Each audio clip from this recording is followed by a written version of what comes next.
Γεια σας παιδιά, πάμε να μάθουμε ιστορία της 5ης Δημοτικού.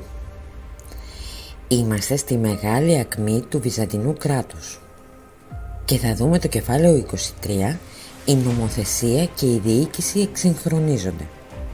Οι νικηφόροι πόλεμοι των Βυζαντινών με τους γειτονικούς λαούς, ιδιαίτερα με τους Άραβες, έσωσαν την Κωνσταντινούπολη και την αυτοκρατορία από μεγάλους κινδύνους. Δημιούργησαν όμως στο Βυζάντιο πολλά εσωτερικά προβλήματα, τα οποία χρειάστηκαν μεγάλες προσπάθειες για να ξεπεραστούν. Συγκεκριμένα, αποδιοργάνωσαν το στρατό των συνόρων και των ακριτικών επαρχιών, αποδυνάμωσαν οικονομικά το κράτος και στέρισαν την ύπαιθρο από εργατικά χέρια, χαλάρωσαν την απονομή της δικαιοσύνης και οι νόμοι δεν εφαρμόζονταν με δίκαιο τρόπο για όλους. Στέρισαν από πολλούς μικροκαλλιεργητές τα κτήματά τους και τους μετέτρεψαν σε δουλοπάρικους των δυνατών.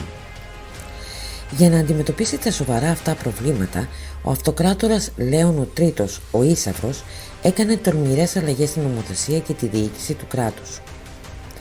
Χώρισε την αυτοκρατορία σε μεγάλες περιφέρειες, τα θέματα, και όρισε ως διοικητές στρατηγούς υπεύθυνους για την ασφάλεια της περιοχής τους. Μοίρασε δημόσια γη στους γεωργούς των ακριτικών περιοχών με την υποχρέωση να την καλλιεργούν οι ίδιοι, αλλά και να στρατεύονται για να την προστατεύουν στις ώρες των κινδύνων. Ήταν οι γνωστοί μας Ακρίτες. Εξυγχρόνισε τους παλιούς νόμους του Ιουστινιανού, τους προσάρμοσε στις ανάγκες της εποχής και τους δημοσίευσε στην εκλογή.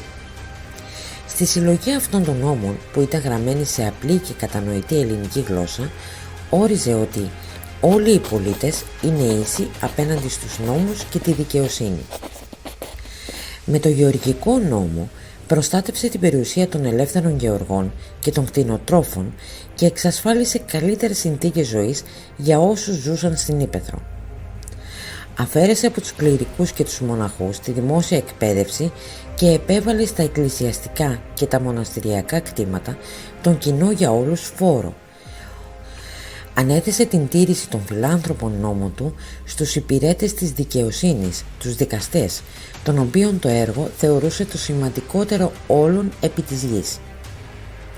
Τις μεταρρυθμίσεις αυτές του Λέοντα του Τρίτου και των διαδόχων του δέχτηκαν με ανακούφιση οι λαϊκές τάξεις.